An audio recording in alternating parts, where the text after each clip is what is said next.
Chers téléspectateurs, bienvenue à une nouvelle édition de notre programme au féminin. Aujourd'hui, nous allons rencontrer une femme française qui adore l'Égypte et qui se trouve au carrefour de trois civilisations. La civilisation libanaise, la civilisation française et bien sûr celle de l'Égypte. Aujourd'hui, notre invitée, c'est Madame Laura Abou Haïdar qui va nous parler de son enfance au Liban, également de sa vie en France et actuellement de son séjour en Égypte.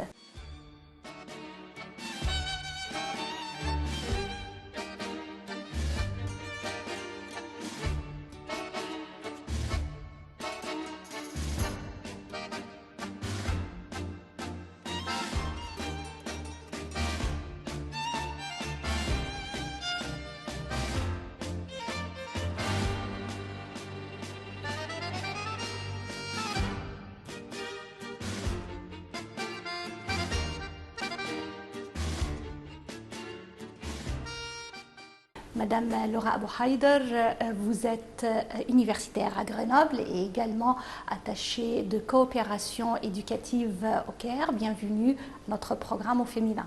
Bonjour à vous et un grand merci vraiment pour votre intérêt et pour cette proposition dans le cadre de votre émission tout à fait intéressante. On commence toujours notre édition avec les souvenirs de l'enfance. Bien sûr, c'est une période de la vie de l'être humain qui marque la vie pour toujours. Vous avez passé votre enfance au Liban. Voilà, tout à fait. Je suis née au Liban et j'y ai passé les 12 premières années de ma vie dans une ville de bord de mer qui s'appelle Damour, qui est une ville au sud de Beyrouth. Et c'était une enfance marquée tout d'abord par l'attachement à la terre, puisque mon père était propriétaire de bananeraies. Et donc nous avions la maison, ces bananeraies et la mer Méditerranée qui marque vraiment le paysage de mon enfance.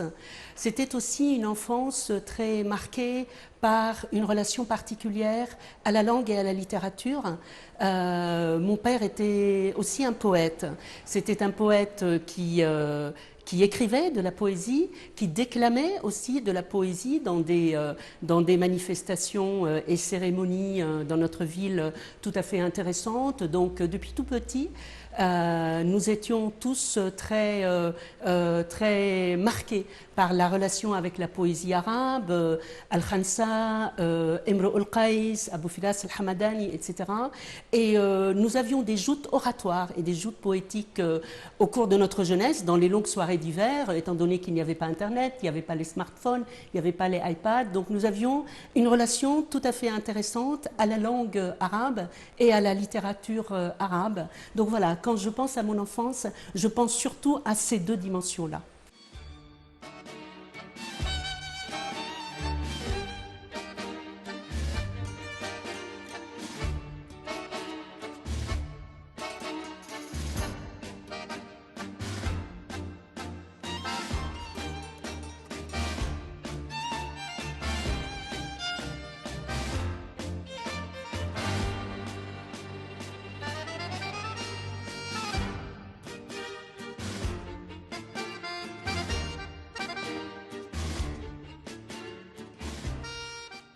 À l'âge de 12 ans et à cause de la guerre au Liban, vous avez dû quitter votre pays natal pour aller s'installer en France. Quels étaient vos sentiments à l'égard de cette transformation de vie et comment vous vous êtes intégré dans la société française en arrivant? D'accord, oui, en effet, à l'âge de 12 ans, donc, nous étions dans un cocon paradisiaque extraordinaire. Et le ciel nous est tombé sur la tête avec la guerre civile libanaise.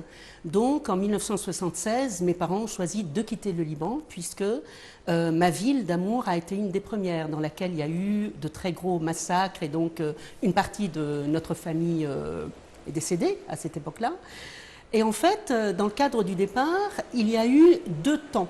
Il y a eu un premier temps qui était une espèce d'aventure, puisque mes parents ont choisi de quitter le Liban en voiture avec leurs 5 enfants.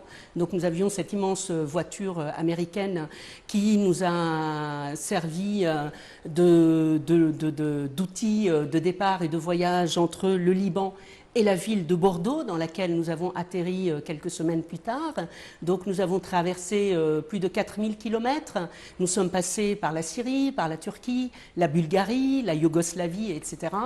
Et cette première étape du voyage a été une étape assez extraordinaire puisque, pour les 5 enfants, j'imagine qu'elle était moins extraordinaire pour nos parents qui avaient avec eux 5 enfants dans la voiture. Voilà. Et donc, dans mon souvenir, c'était une très grande découverte puisque c'était la première fois que je quittais le Liban. La découverte des paysages boisés de la Bulgarie et de la Yougoslavie, l'arrivée en France avec cette arrivée dans les Alpes qui était marquée par des discussions historiques avec mes parents, puisque je me souviens très bien, lorsque nous sommes arrivés dans la ville de Chamonix, mon père qui nous disait « mais souvenez-vous de Hannibal, quelques siècles plus tôt, qui a traversé les Alpes avec ses éléphants ». Donc il y a eu une première étape très euphorique.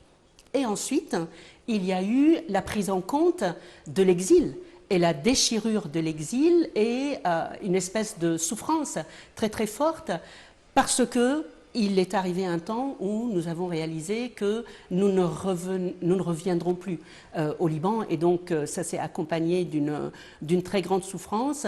Mais la qualité de l'accueil que nous avons eu à l'arrivée en France, puisque mes parents ont souhaité que nous arrivions dans la ville de Besançon, puisque nous étions scolarisés chez les sœurs de Besançon, au Liban.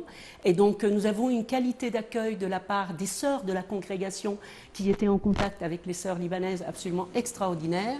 Nous avons très vite été intégrés à l'école et l'école a été un intégrateur vraiment très très puissant. Vous avez parlé, Madame Laura, de la continuation des études qui étaient à peu près la même, mais en ce qui concerne la vie au sein de la société française, une nouvelle ville, de nouveaux amis, comment cette intégration s'est-elle passée étant donné que vous étiez dans un âge un peu critique, l'âge de l'adolescence?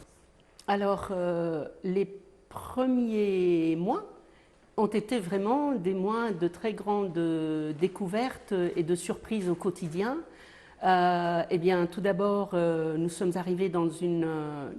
implantés dans une ville de l'Est de la France, une ville avec un climat froid, un climat rude, des habitants qui étaient supposés être froids d'abord, mais qui ont été extrêmement chaleureux. Dans mes yeux d'adolescente de 12-14 ans, arrivée dans un pays dans lequel les jeunes avaient une éducation très libre, je me souviens de la première fois où j'ai vu une fille et un garçon s'embrasser à l'arrêt de bus, alors que quand nous étions petits au Liban, nous étions interdits de films égyptiens parce que les hommes et les femmes s'embrassaient, ou alors on nous demandait de fermer les yeux. Donc c'est vrai que dans les premiers temps, nous regardions fascinés et ébloui cette jeunesse qui était à des années-lumière de nous par certains égards. Nous avons été aussi confrontés à une grande diversité au niveau alimentaire. C'est vrai que l'alimentation, c'est vraiment le premier contact qu'on peut avoir avec un pays, des mœurs très différentes, mais en même temps, la langue nous a permis de nous intégrer, l'école nous a permis de nous intégrer aussi, et puis mes parents ont très vite insisté sur la reconnaissance que nous devions avoir par rapport à ce pays, la France, qui nous offrait la sécurité, qui nous offrait l'instruction dans le cadre de l'école laïque gratuite et obligatoire, qui nous offrait un accès à la santé que ne pouvait pas nous offrir notre pays d'origine en guerre. Et très vite, en fait, le traumatisme du départ et de l'exil a été remplacé par une immense gratitude par rapport à la France qui nous a accueillis et qui nous a adoptés et que nous avons adoptés. Et c'est vrai que cela compensait un petit peu la souffrance liée au départ. Mais ça a été extrêmement aventureux et très particulier comme expérience. Suite au lycée, vous avez entamé des études universitaires et vous avez continué bien sûr vos études supérieures. Je voudrais savoir quel était le domaine que vous aviez choisi pour ces études et où. Alors, j'étais très intéressée par deux dimensions.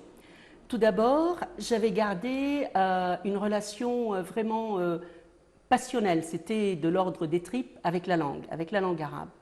Et je voulais, mais d'une manière qui n'était pas encore très claire lorsque j'ai accédé à l'université, je voulais retrouver d'une manière ou d'une autre cette langue arabe dans laquelle j'excellais quand j'étais au Liban et à laquelle j'étais restée profondément attachée.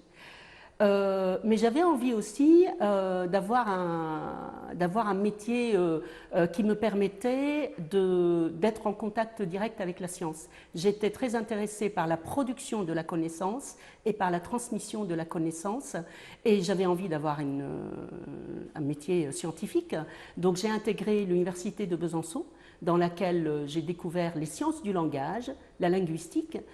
Et c'est là où je me suis dit, mais j'ai la possibilité de faire le lien entre les différents aspects qui me plaisaient. C'est-à-dire travailler sur la langue arabe, en faire l'objet de mes recherches et l'objet de mon enseignement, puisque j'ai fait une thèse de doctorat sur la langue arabe. Ça me permettait aussi de produire de la connaissance, mais bon, ça fait un petit peu présomptueux, mais voilà, j'avais envie de mener une carrière scientifique. Et puis, j'ai très vite voulu devenir universitaire, enseignant-chercheur, parce que cela me permettait de concilier toutes les dimensions finalement qui me plaisaient. Et donc c'est ainsi que j'ai fait ma thèse de doctorat sur la langue arabe, ce qui me permettait aussi de retrouver des interrogations sur le sens de la relation que nous avons avec cette langue maternelle, puisque pendant de longues années, en fait, dans l'exil, j'avais l'impression que un de mes points d'ancrage, c'était cette langue que je trimballais avec moi, qui était une langue refuge et qui était un petit peu devenue mon pays, puisque je n'avais plus trop de pays avant que la langue française ne devienne mon deuxième pays.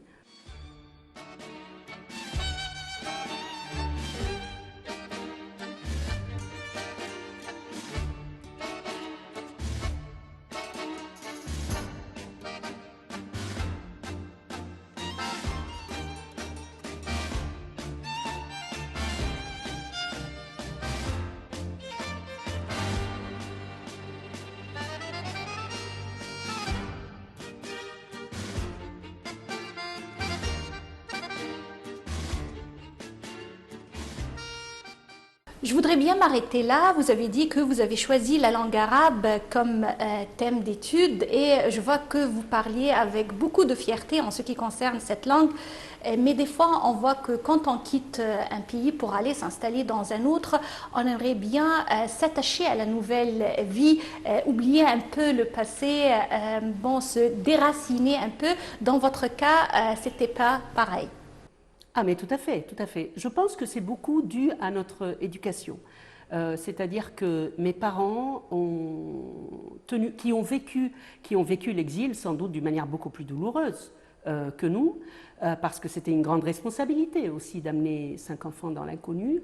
Eh bien tout d'abord, ils ont tenu à ce que notre attachement à notre terre que nous avions quittée et à notre langue se maintienne au fil du temps. Et je me souviens, j'ai quitté le Liban, j'avais 12 ans, donc nous étions 5 enfants. Mon père, tous les ans, nous ramenait du Liban les livres de littérature arabe correspondant à chaque tranche d'âge. Et donc, ce qui fait que j'ai passé l'arabe en tant que langue vivante 3 au baccalauréat. Et puis, nos parents partaient du principe que pour pouvoir avoir cette autonomie et ce choix et cette affirmation dans la vie, dans nos choix futurs, il fallait que nous sachions d'où nous venions et il fallait que nous soyons fiers de là où nous venions. Et donc voilà, c'est vrai que cette question de l'attachement à la langue était une question tout à fait naturelle chez moi. Je suis fière d'où je viens, je suis fière de mes origines et de ma double appartenance et ça me permet d'envisager, ça m'a permis d'envisager l'avenir avec plus de sérénité, je pense. On passe au premier pas professionnel. Je voudrais savoir, est-ce que vous vous êtes contenté de travailler sur le côté académique ou en parallèle, vous aviez également entamé une carrière beaucoup plus pratique? Oui, alors le monde universitaire, en fait, est devenu une étape par alternance avec des expériences à l'étranger. Il se trouve que, en fait, dès que j'ai eu fini ma thèse de doctorat, j'ai choisi de partir à l'étranger dans le cadre de la coopération française à l'étranger parce que j'étais convaincue que j'allais de toutes les manières être recrutée comme enseignant-chercheur et revenir à l'université française. Donc je suis partie en poste à Phnom Penh dans un premier temps, au Cambodge, où j'ai passé un an. Et puis je me suis dit, mais si j'ai la possibilité de vivre à l'étranger, autant me rapprocher du monde arabe. Bon, le Liban sortait de la guerre, c'était un petit peu compliqué pour moi aussi sur le plan affectif. Et j'ai candidaté à un poste en Égypte et c'est ainsi que j'ai découvert l'Égypte puisque j'ai été nommée au Centre culturel français d'Alexandrie. Donc je suis arrivée à Alexandrie en 92 et quelques mois après, j'ai rencontré un charmant Français qui faisait sa thèse de doctorat en histoire sur l'Égypte au Caire. Et là, ça a été le coup de foudre. Nous nous sommes mariés, nous avons eu nos enfants, etc. Donc j'ai un attachement particulier à l'Égypte aussi. Mais pour en revenir à la dimension professionnelle, j'ai alterné entre des affectations dans le monde de la coopération française à l'étranger, puisque j'ai été aussi au Maroc, par exemple, et des rattachements en France à l'université, puisque je suis également maître de conférence à l'université de Grenoble. On dit toujours que celui qui boit de l'eau du Nil doit y revenir un jour. Dans votre cas, c'était vraiment le cas puisque vous êtes venu en premier séjour, puis un deuxième séjour actuellement. Dans quel contexte vous êtes retourné en Égypte? Et si on fait une petite comparaison entre ce premier séjour et actuellement, qu'est-ce que vous voyez de différence?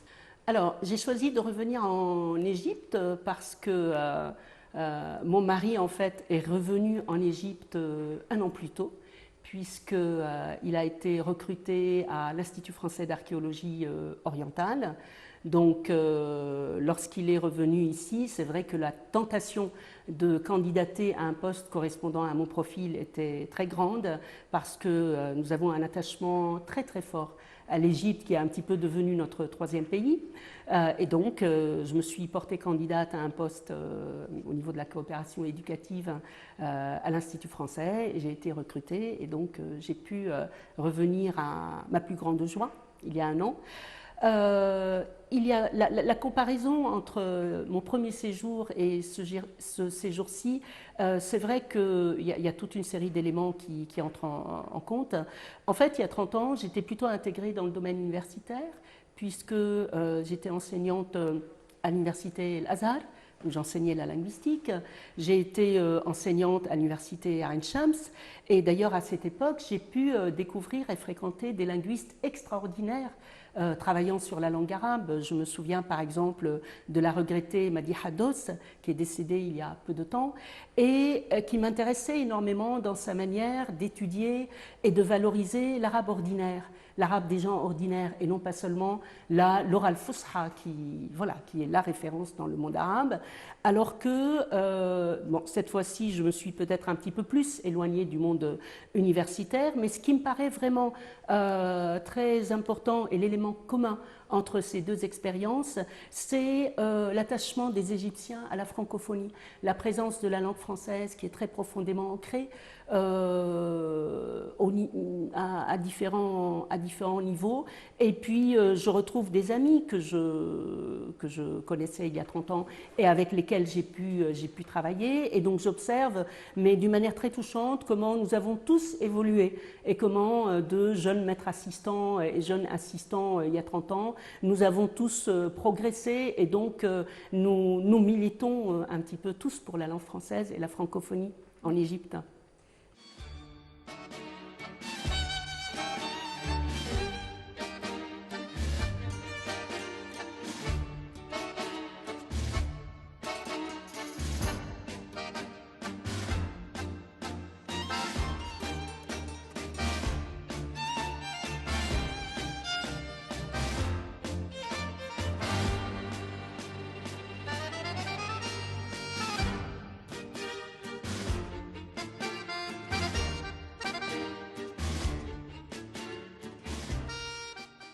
Si on parle du côté familial de votre vie, de ce que j'ai compris, vous avez eu vos 2 enfants après le mariage ici en Égypte et vous avez continué votre vie professionnelle. Je voudrais savoir comment vous avez pu faire l'équilibre entre vos responsabilités professionnelles et votre vie familiale, étant donné que vous avez beaucoup bougé pour le travail. Oui, alors j'admets que ça n'a pas toujours été simple, mais d'une part, mes choix professionnels étaient des choix très assumés aussi. Donc je partais du principe que je ne devais pas sacrifier ma vie professionnelle et mon épanouissement, même si ça a été très très compliqué. J'ai la chance d'avoir un mari qui a toujours été extrêmement investi dans l'éducation de nos enfants et dans les tâches matérielles, que ce soit quand ils étaient bébés, la nourriture, les récupérations au niveau de l'école, lorsqu'ils étaient malades, etc., que la cuisine, ainsi de suite. Et très vite, nous avons éduqué nos enfants à être autonomes et à être responsables et à pouvoir se passer de papa-maman tous les soirs pour les devoirs, etc. Nous avons énormément de chance parce que nos enfants étaient aussi naturellement autonomes. Je pense que ça aurait été beaucoup plus compliqué si ça avait été l'inverse. Mais en tout cas, c'est vrai que le fait d'avoir un mari très présent et très prévenant et très aidant a été quelque chose de très réconfortant. Je voudrais également parler avec vous d'un sujet très important. Vous avez vécu 12 années de votre vie au Liban, puis en France, puis maintenant en Égypte. Vous êtes au carrefour de toutes ces cultures, de toutes ces civilisations. Et bien sûr, ça peut donner une vision plus tolérante, compréhension d'autrui. Je voudrais savoir, dans votre cas, quelle était la conclusion de ces expériences et comment vous l'avez transférée à vos enfants. Oui, c'est vrai, vous avez raison d'évoquer aussi le départ du Liban, parce que, curieusement, cet événement qui a été extrêmement traumatisant nous a aussi aidés sur le plan familial à être extrêmement vigilants par rapport à la différence.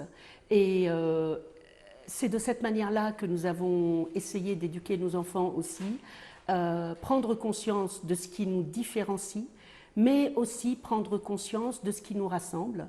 Mais sur le plan familial beaucoup plus large, ça a été aussi un élément très important, parce que par exemple, lorsque je vois au niveau familial, j'ai une sœur qui est mariée avec un Américain du sud des États-Unis, j'ai un frère qui est marié avec une Espagnole catalane des environs de Barcelone.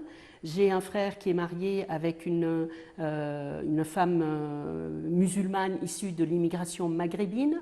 Donc, très tôt, nos rassemblements familiaux, c'était qu'est-ce qui nous différencie et qu'est-ce qui nous rassemble. Et ça a été une vigilance au quotidien.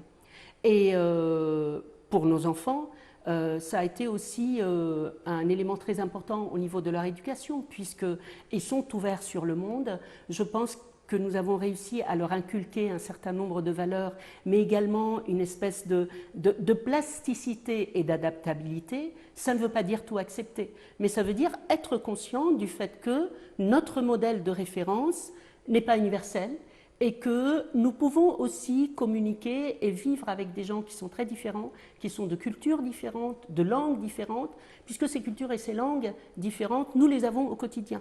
Quand on se rassemble dans ma famille, nous entendons parler catalan, castillan, anglais, arabe et français. Et en fait, c'est le français qui nous rassemble, et je trouve que c'est quelque chose qui est très important.